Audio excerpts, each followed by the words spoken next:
नमस्कार दोस्तों, इस वीडियो में हम एक काफ़ी इम्पोर्टेंट और काफ़ी आज के टाइम के इम्पोर्टेंट टॉपिक के बारे में डिस्कस करना चाहेंगे। और वो इम्पोर्टेंट टॉपिक है कि जब बच्चा यानी कि 10th 11th पास कर लेता है, 12th पास कर लेता है, तो उसके लिए क्या फील्ड ठीक है।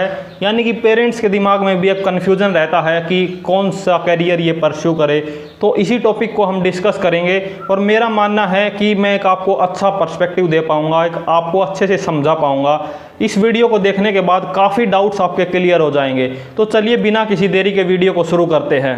तो मैं अपनी बात जब बच्चा 10th पास आउट कर लेता है वहाँ से शुरू करता हूँ। जब बच्चा एक 10th पास करता है तो पेरेंट्स उसकी लगभग आने वाले 5-6 साल के बाद तक की प्लानिंग कर लेते हैं कि किस स्ट्रीम से वो 12th करेगा, फिर कौन सी ग्रेजुएशन करेगा, उसके बाद उसको कौन सा कैरियर परस्यू करना है। वो गवर्नमेंट साइड भी हो सकता है, कॉरपोरेट में हो सकता है, सेल्फ बिजनेस हो सकता है। यानी कि 10th के बाद ही प्लानिंग शुरू हो जाती है। और जिन पेरेंट्स को अवेयरनेस कम रहती है वो भी काफ़ी कन्फ्यूज़न में रहते हैं कि 10th के बाद बच्चे को कौन सी स्ट्रीम दिलाएं। तो मैं यहाँ पे कोशिश करूँगा आपको एक अच्छा पर्सपेक्टिव, एक अच्छा नज़रिया दे पाऊँ ताकि आप अपना डिसीज़न ले सकें और इंडिपेंडेंट डिसीज़न ले सकें। तो मेरा मानना है यदि बच्चा एवरेज है, यानी कि उसमें ठीक ठाक समझ है, बेशक उसके नंबर कितने भी हों या फिर उसकी एकेडमिक परफॉर्मेंस कुछ भी हो, अगर वो समझ में ठीक है, कॉमन सेंस ठीक है, तो मेरा मानना है उसको बेस्ट जो स्ट्रीम होती है, बेस्ट इन द सेंस जो सबसे टफ होती है, सबसे टफ का मतलब है जो 3-4 स्ट्रीम है जैसे मेडिकल, नॉन मेडिकल, कॉमर्स या फिर आर्ट, इनमें से जो सबसे मुश्किल है वो स्ट्रीम उसको दिलाई जाए। और जितने शायद ज़्यादा सब्जेक्ट हैं, जैसे एडिशनल को मैं ज़्यादा प्रेफरेंस दूंगा, एडिशनल इन द सेंस कि मैथ प्लस बायोलॉजी दोनों उसको दिलाई जाएं। अब मैं यहाँ पे कॉमर्स या फिर आर्ट्स को क्यों नहीं ले रहा हूँ, इसका मैं रीज़न आपको आने वाले 1-2 मिनट के बाद बताऊंगा। और अगर कोई बच्चा पहले से ही या फिर पेरेंट्स इतने अवेयर हैं कि वो कॉमर्स फील्ड में या फिर आर्ट फील्ड में काफ़ी कुछ ब्राइट फ्यूचर देख रहे हैं, तो उसमें बिल्कुल भी बुराई नहीं है। मैं बात कर रहा हूं जो कन्फ्यूजन में रहते हैं, जो अच्छा तो चाहते हैं आने वाले टाइम में लेकिन अभी समझ नहीं है, उन केसेस की मैं बात कर रहा हूं। अगर आपको लगता है कॉमर्स बहुत अच्छा है और आपका मतलब बिल्कुल फोकस्ड हैं आप, तो कॉमर्स आर्ट बिल्कुल बुरी नहीं है, आप ले सकते हैं। तो चलिए हम बैक टू द पॉइंट कि आप एडिशनल बच्चे को दिलाएं। अब मैं बताता हूं एडिशनल क्यों दिलाएं, आर्ट क्यों नहीं दिलाएं। बहुत सारे लोग कहते हैं कि आर्ट में क्या कमी है, आर्ट वाले लोग यूपीएससी आईएएस बनते हैं, बिल्कुल सही बात है। लेकिन अभी इस पॉइंट को आप देखिए, आर्ट बुरी नहीं है, आर्ट को हमने, आपने और इस समाज ने बुरा बना दिया है। शायद मैं जो कहना चाह रहा हूँ वो आप समझ गए होंगे। आर्ट को बुरा बनाने का मतलब है कि जब कोई बच्चा हम सुनते हैं कि इसने आर्ट ले रखी है, तो ऑटोमेटिकली जो एवरेज दिमाग के लोग घूम रहे हैं वो सोचते हैं कि ऐसे ही होगा। दूसरा, जब आर्ट बच्चे ने ले ली तो आप सोचिए कि एक क्लास में फॉर एग्जांपल आर्ट की में 50 बच्चे हैं, तो इसकी बहुत ज़्यादा पॉसिबिलिटी है कि उस 50 में से 45 बच्चे नॉन सीरियस टाइप के हम कह सकते हैं, या फिर पढ़ाई को लेकर वो कम सीरियस है, ऐसे बच्चे मिलेंगे। दूसरा, अगर एक क्लास में कम सीरियस बच्चे हैं तो आप देखिए कि जो टीचर आएगा वो भी कम सीरियस होगा, वो बच्चों को कम सीरियसली लेगा। तीसरा, जिसने आर्ट ले रखी है वो बच्चा खुद कम सीरियस है, उसके पेरेंट्स भी ऐसे ही मिलेंगे। यानी कि जो कल्चर क्रिएट हो गया ना आर्ट के सराउंडिंग, वो कल्चर ठीक नहीं है। अब बच्चा एक ऐसा है कि उसका पोटेंशियल यूज हो सकता है, बहुत हाई पोटेंशियल का बच्चा है, उसको आपने उस कल्चर में, उस पुअर कल्चर में डाल दिया, तो आप देखिए ना उसका खुद का पोटेंशियल यूज नहीं हो पाएगा। I think you are understanding my concern और माई पॉइंट, ठीक है। तो यहाँ पे ये है कि इसलिए आर्ट नहीं दिलानी है। दूसरा, एक आर्ट में जो सब्जेक्ट्स रहते हैं, ह्यूमैनिटीज़ के सब्जेक्ट रहते हैं, ज्योग्राफी, हिस्ट्री, पॉलिटी, इकोनॉमी, ये इस टाइप के कुछ सब्जेक्ट्स रहते हैं। ये सब्जेक्ट्स ऐसे हैं जो हम खुद से पढ़ सकते हैं, काफ़ी कुछ चीज़ें समझ सकते हैं। लेकिन कॉमर्स हो गया, फिर साइंस के जो सब्जेक्ट हो गए, वो खुद समझना और पढ़ना काफ़ी मुश्किल है। तो एक तो पॉइंट ये है कि जो उस टाइम का सबसे टफ सब्जेक्ट है या फिर टफ स्ट्रीम है 10th के बाद, वो बच्चे को दिलाएं। ये टफ स्ट्रीम दिलाने का मतलब है कि बच्चा, मैं चाहता हूं कि वो जो पर्टिकुलर बच्चा है उसका 100% पोटेंशियल यूज हो जाए, उसको वो ज़बरदस्त कल्चर मिले कि वो अपना पूरा पोटेंशियल यूज कर पाए। तो आई थिंक जो मेरा पर्सपेक्टिव था वो मैंने रखा और आपको कुछ ठीक भी समझ आया होगा। अब बच्चा 10th पास करके जैसे नॉन मेडिकल मेडिकल जिस भी स्ट्रीम में चला गया, अब आप उसके बाद उस पर ज़्यादा प्रेशर ना बनाएं या फिर ज़्यादा सपने ना लें या फिर ज़्यादा मतलब उसकी पढ़ाई को इतना वो प्रेशराइज ना करें कि तेरे को 3 साल बाद या 2 साल बाद उसको उस पर्टिकुलर कॉलेज में तेरे को IIT में जाना है या फिर तेरे को नीट का MBBS का एम्स में जाना है, मतलब इतना प्रेशर ना बनाए।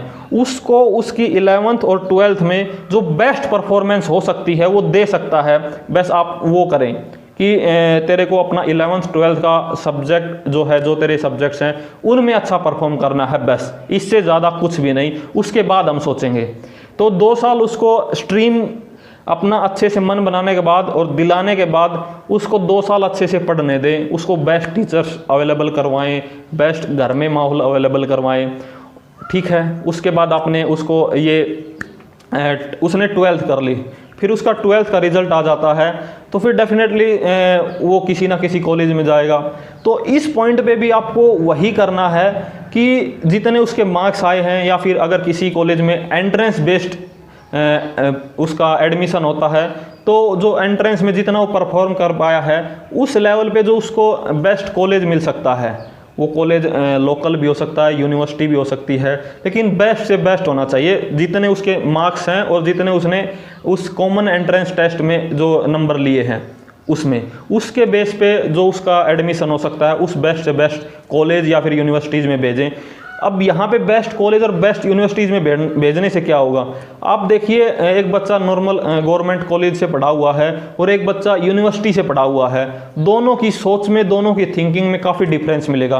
क्योंकि जो एक अच्छे लेवल पे पढ़ा हुआ है उसको अलग अलग चीज़ों का एक्सपोजर मिला है, उसने बहुत सारे डिफरेंट कल्चर्स के लोगों से वो मिला है, बहुत सारे डिफरेंट कल्चर के लोगों की बातें सुनी है, वो अच्छे प्रोफेसर से पढ़ा है, तो उसको कैरियर को लेके यानी कि काफ़ी एक्सपोजर मिला हुआ है।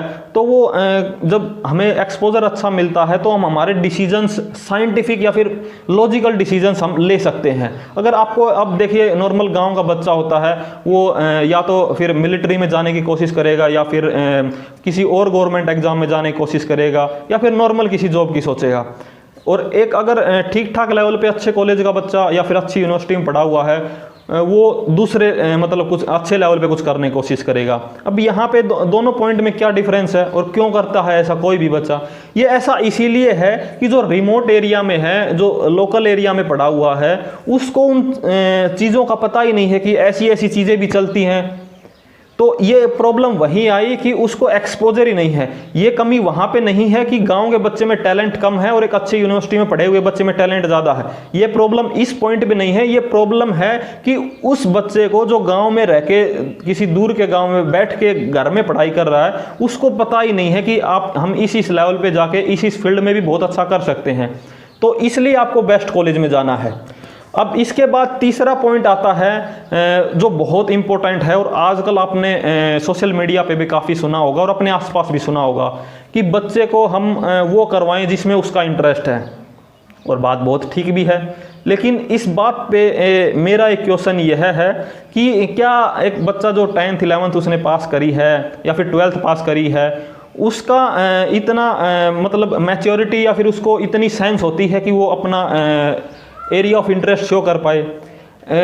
नॉर्मली केसेस में आपको मिलेगा, मैं काफ़ी मतलब जिम्मेदारी से ये बात कह रहा हूँ कि 90% केसेस में आपको ऐसा मिलेगा कि जो बच्चे का हम इंटरेस्ट बताते हैं वो बच्चे का इंटरेस्ट नहीं होता है, वो इस समाज का इंटरेस्ट होता है, वो उन पेरेंट्स का इंटरेस्ट होता है जो हमने ज़बरदस्ती उसके दिमाग में बैठा दिया कि तेरे को भाई IIT में जाना है। तो वो ज़बरदस्ती वो इंटरेस्ट ऑटोमेटिक क्रिएट हो जाता है कि ठीक है IIT में चले जाएंगे, ठीक है हम MBBS में चले जाएंगे, ठीक है हम BCom कर लेंगे, BSc कर लेंगे। क्योंकि 11th 12th या फिर 18-19 साल की एज में बच्चे को उतना एक्सपोजर ही नहीं रहता है कि वो अपना इंटरेस्ट शो कर पाए। इसीलिए जो आपको बेस्ट लगता है या फिर आपको जो मतलब अच्छे लोगों से सलाह मिले, उसके लेकर आप शायद चलें। अब देखिए, जब बच्चा ग्रेजुएशन में पहुंच जाता है, अच्छे कॉलेज में जाता है और उसकी एज भी 20 के आसपास हो जाती है, 20-21 साल, और वो ग्रेजुएट हो गया, उसको मतलब काफ़ी चीज़ों की नॉर्मली सोसाइटी की आसपास की नॉलेज हो गई। हाँ, उस टाइम पे उसका खुद का इंटरेस्ट अगर वो कुछ शो कर रहा है तो वो बहुत हद तक लॉजिकल और साइंटिफिक हो सकता है, क्योंकि अब उसमें मैच्योरिटी है, उसमें समझ है। इसलिए जब बच्चा ग्रेजुएशन कर लेता है, उसके बाद अगर उसके अंदर से कुछ निकल के आ रहा है कि मेरे को इस पर्टिकुलर फील्ड में जाना है, उस टाइम हमें उसके जो एरिया ऑफ इंटरेस्ट है उसको समझना चाहिए, और फिर हम उसको मतलब बिना कुछ सोचे या बिना सवाल खड़ा किए उसको सपोर्ट कर सकते हैं, क्योंकि उस टाइम तक उसमें मैच्योरिटी आ जाती है। इसलिए आंख बंद करके अगर बच्चा कोई कह रहा है कि मेरे को ये करना है अपनी 16-17 साल की एज में, तो उस टाइम पे हमें सोचने की ज़रूरत ज़्यादा है। तो शायद ये पॉइंट भी आपको काफ़ी ठीक ठाक समझ आया होगा। अभी तक हमने बात करी है कि बच्चा कौन सी स्ट्रीम में जाए, क्या सब्जेक्ट ले, या फिर क्या ग्रेजुएशन वगैरह करे। अभी मैं चाहता हूँ कि एक ऐसे पॉइंट को मैं डिस्कस करूँ जिसको मैं पहले डिस्कस किए हुए पॉइंट से ज़्यादा इम्पोर्टेंट समझता हूँ। वो है कि हमें ना, जैसे ही बच्चा 9th-10th में जाता है या फिर समझ डेवलप करता है, उसकी एक समझ डेवलप होती है, या इससे पहले भी पॉसिबिलिटी है, तो हम मेरा कहने का मतलब है पेरेंट्स या फिर बच्चे के गार्जियंस, उनको बच्चे की ओवरऑल पर्सनैलिटी पे काफ़ी ध्यान देने की ज़रूरत है। अब ये ओवरऑल पर्सनैलिटी डेवलपमेंट है, ये एक महीने या फिर 6 महीने की या 2 साल की बात नहीं है, ये एक नेवर एंडिंग प्रोसेस है, और इसमें ये लाइफ लॉन्ग चलती रहेगी। ठीक है, तो अब ओवरऑल पर्सनैलिटी डेवलपमेंट में क्या क्या चीज़ें आती हैं, या फिर किन किन चीज़ों को हम कैरी करें जिससे हमारी पर्सनैलिटी में रिफ्लेक्ट हो, या फिर एक ग्रूम्ड पर्सनैलिटी लगे। अब यहाँ पे इसका मतलब है कि एक पॉइंट है हेल्थ को लेके, कि बच्चा जब 10-12 साल, 13 साल, 15 साल का होता है, उसके बाद उसको हेल्थ से रिलेटेड मतलब काफ़ी ठीक ठाक लॉजिकल और साइंटिफिक नॉलेज मिलनी चाहिए, जो पेरेंट्स से मिल सकती है, या फिर स्कूल से भी मिल सकती है, या आसपास बहुत सारे सोर्सेज हो सकते हैं। तो उसको साइंटिफिक हेल्थ से रिलेटेड नॉलेज मिलनी चाहिए, क्योंकि अगर उसको हेल्थ से रिलेटेड साइंटिफिक नॉलेज है तो वो एक ठीक ठाक अच्छी लाइफ जी सकता है। दूसरा पॉइंट है मेरा कि उसको चीज़ों का एक्सपोजर की मैं बार बार बात करता हूँ, उसको अलग अलग चीज़ों का एक्सपोजर मिलना चाहिए। अलग अलग चीज़ों का एक्सपोजर से मेरा मानना है कि उसको अपनी पढ़ाई के साथ साथ इस दुनिया में क्या चल रहा है, क्या न्यूज़ चल रही है, क्या पॉलिटिक्स में इंडिया की में चल रहा है, हम साइंटिफिक पैरामीटर्स में क्या कुछ कर रहे हैं हम, या फिर विदेशी लोग या फिर क्या कर रहे हैं, इन सभी चीज़ों को। तो एक अगर बच्चे की हैबिट में हो सके तो 20-30 मिनट न्यूज़पेपर पे जाने चाहिए, न्यूज़पेपर पे जाने चाहिए, ना कि न्यूज़ चैनल्स पर जो टीवी पे आते हैं, आप भी देखते हैं, वो बहुत सारे चैनल्स, या मोस्टली हम कह सकते हैं आज के टाइम में बायस्ड हैं, बायस्ड न्यूज़ देते हैं। उन बायस्ड न्यूज़ को अगर आप में अपनी समझ नहीं है, आपको नॉलेज नहीं है, तो आपका ब्रेन वॉश करने का काम करेंगे, और आप अगर उसको सही समझ लिया तो आप आपके दिमाग के अंदर वो गलत इन्फॉर्मेशन प्रोसेस होगी, और फिर गलत इन्फॉर्मेशन अगर प्रोसेस होगी उसके नतीजे भी ठीक नहीं आएंगे। तो बच्चे को इस दुनियादारी से जोड़ें, न्यूज़पेपर वगैरह की उसमें हैबिट डालें। इसके बाद बच्चे को आप सॉफ्ट और टफ दोनों बनाएं। Soft in the sense, soft उसको बनाना है अपने एनवायरनमेंट के लिए, आसपास के जानवर के लिए, यानी उसके मन में एक करुणा, दया होनी चाहिए, अपनापन दिखना चाहिए आसपास के जानवरों के लिए, पक्षियों के लिए, मदर अर्थ के लिए, नेचर के लिए, एनवायरनमेंट के लिए, इन सभी चीज़ों के लिए उसकी एक मतलब उसमें इमोशंस होने चाहिए। ठीक है, और टफ बनाना है उसको ज़िंदगी को लेकर। ज़िंदगी को लेकर मेरा मतलब है कि अगर हमारे पास बहुत सारे रिसोर्सेज नहीं हैं, हमारी सिचुएशन बहुत अच्छी फाइनेंशियली अच्छी नहीं है, तो उन सभी चीज़ों के लिए, या फिर कभी लो फेज आ जाता है, उनके लिए बच्चे को टफ बनाना है। अब ये सभी चीज़ें ना पर्टिकुलरली इनकी कोई क्लास नहीं होती है, ये सब चीज़ें बच्चा अपने पेरेंट्स या फिर अपने आसपास के लोगों से सीखता है। तो यहाँ पे बच्चे पे काम करने से पहले ज़रूरी है कि पेरेंट्स खुद पे काम करें, क्योंकि आपको देखेगा और वही चीज़ें वो करने वाला है डेफिनेटली। तो आपको बच्चे को टफ बनाना है, सॉफ्ट बनाना है। इसके बाद है कि उसको फिलॉसफी ऑफ लाइफ, ये थोड़ा सा एक्सट्रीम चला जाएगा, लेकिन मैं ब्रीफ में कुछ बता देता हूँ। फिलॉसफी ऑफ लाइफ का मतलब है उसको थोड़ा सा जीवन के बारे में बताएं। आपकी एज हो सकता है 30, 40, 50 साल है और बच्चे की एज अभी 10 साल है, 12, 15 साल है, तो उसको अभी इतना जीवन के बारे में नहीं पता है। तो थोड़ा सा एक जीवन मतलब आपने जो एक्सपीरियंस किया है वो सभी एक्सपीरियंसेस उसके साथ शेयर करें कि एक ज़िंदगी को ठीक ठाक कैसे जिया जाता है, कैसे हमें पार पाया जाता है। तो ये सब चीज़ें आप उसको बताएं, ठीक है। तो इन सभी चीज़ों पे आपको ना एक बहुत लंबे टाइम के लिए काम करना पड़ेगा, और जब तक काम करना पड़ेगा जब तक बच्चे की एक इंडिपेंडेंट थिंकिंग डेवलप नहीं हो जाती है। और अगर बच्चा ठीक ठाक डायरेक्शन में चल रहा है तो उसके लिए उसको लगभग 22, 23, 24, 25 साल तक वो इंडिपेंडेंट थिंकिंग डेवलप होती है, ऐसा मेरा मानना है। अगर बच्चा बहुत ब्रिलियंट है, बहुत डिसिप्लिन्ड है, बहुत पेरेंट्स उसके डिसिप्लिन्ड हैं, तो ये चीज़ें पहले भी हो सकती हैं, लेकिन अदरवाइज इसमें इन चीज़ों में टाइम लगता है। हो सकता है 25 साल के बाद भी डेवलप ना हो अगर हम सीरियस नहीं हैं, ठीक है। तो एक ये पर्सनैलिटी डेवलपमेंट का पॉइंट हो गया। अब इसके बाद एक पॉइंट आता है नशे को लेकर। आपने बहुत सारी एग्जांपल्स देखे होंगे कि आजकल यूथ जनरेशन नशे कर रही है। अब नशे क्यों कर रही है, क्या इसके पीछे कारण है, इन कारणों को और इन उसके पीछे में बैकएंड में क्यों नशे कर रहे हैं, उसको जब अगर हम समझेंगे तो उसके बाद उसका सॉल्यूशन क्या हो सकता है उसको समझ पाएंगे। तो वीडियो काफ़ी लंबी हो जाएगी, इसलिए नशे इस टॉपिक को हम किसी और वीडियो में अच्छे से डिस्कस करेंगे। लेकिन यहाँ पे इतना ही कहना चाहूँगा कि बच्चे को कोशिश करें कि उसको समझाएं। समझाने का मतलब उसको लॉजिकल नॉलेज दें जो बच्चे को समझ आए। आपको ये नहीं कहना कि नहीं तेरे को नशा नहीं करना है, आपको ये कहना है कि नशा क्यों नहीं करना है, ये समझाना है। अगर उसको कुछ लॉजिकल आप समझाएंगे और उसके दिमाग में चीज़ें जाएंगी तो वो साइंटिफिक और लॉजिकल डिसीजन ले पाएगा। तो उसको समझाना है कि क्यों नहीं करना है, इसके क्या क्या नुकसान हो सकते हैं। नॉर्मली पेरेंट्स उसको बस डरा के रखेंगे, उससे बात नहीं बनने वाली है। और तीसरा है, इसके बाद नेक्स्ट पॉइंट है कि जब 16, 17, 18, 20 साल की एज होती है उसमें साइंटिफिक और हम कहेंगे कि हार्मोनल चेंज होते हैं बच्चे के शरीर में। उस टाइम बहुत सारी पॉसिबिलिटी रहती है कि बच्चा गलत डायरेक्शन में चला जाए। वो इसीलिए होती है कि उस एज में एनर्जी बहुत ज़्यादा रहती है उस बच्चे में, और एनर्जी अगर बहुत ज़्यादा रहेगी तो वो कहीं ना कहीं तो एनर्जी यूज होगी। अब अगर उसको हाथ में सही चीज़ नहीं दी, हमने उसको उस एनर्जी को सही डायरेक्शन में चैनलाइज नहीं किया, तो डेफिनेटली वो रॉन्ग डायरेक्शन में जाएगी ही जाएगी। अब सही डायरेक्शन क्या हो सकती है एनर्जी को चैनलाइज करने के लिए, वो स्पोर्ट्स हो सकता है। और इससे रिलेटेड सेक्सुअल एजुकेशन या फिर सेक्सुअल नॉलेज के बारे में मैं कहूँगा, उस पर भी कभी किसी वीडियो में बहुत ज़्यादा डिस्कस करने की ज़रूरत है।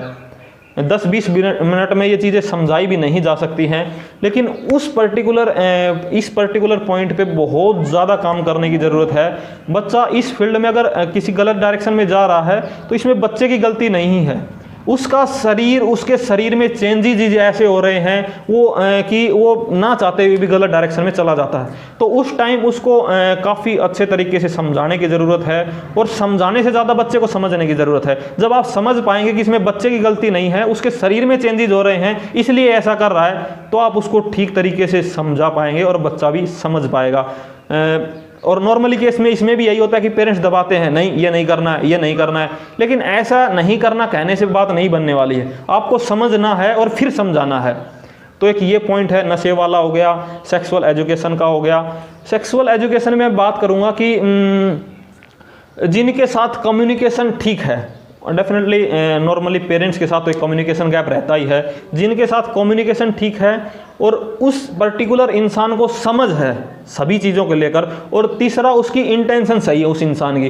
तो सेक्सुअल एजुकेशन के केस में आपको लगता है कि अगर कोई पर्टिकुलर इंसान है, आपको लगता है इसको समझ ठीक है और उसकी इंटेंशन भी ठीक है, तो ऐसे इंसान के टच में उस बच्चे को रहना चाहिए इस पर्टिकुलर एज ग्रुप में, जैसे कि 16, 17, 19, 20 तक, ठीक है। उसके बाद क्योंकि पर्टिकुलर चीज़ को समझने की ज़रूरत है, उसी के बाद आप कंट्रोल कर पाएंगे, उसी के बाद आपकी जो एनर्जी है जो इस एज में सबसे ज़्यादा रहती है वो ठीक डायरेक्शन में चैनलाइज हो पाएगी।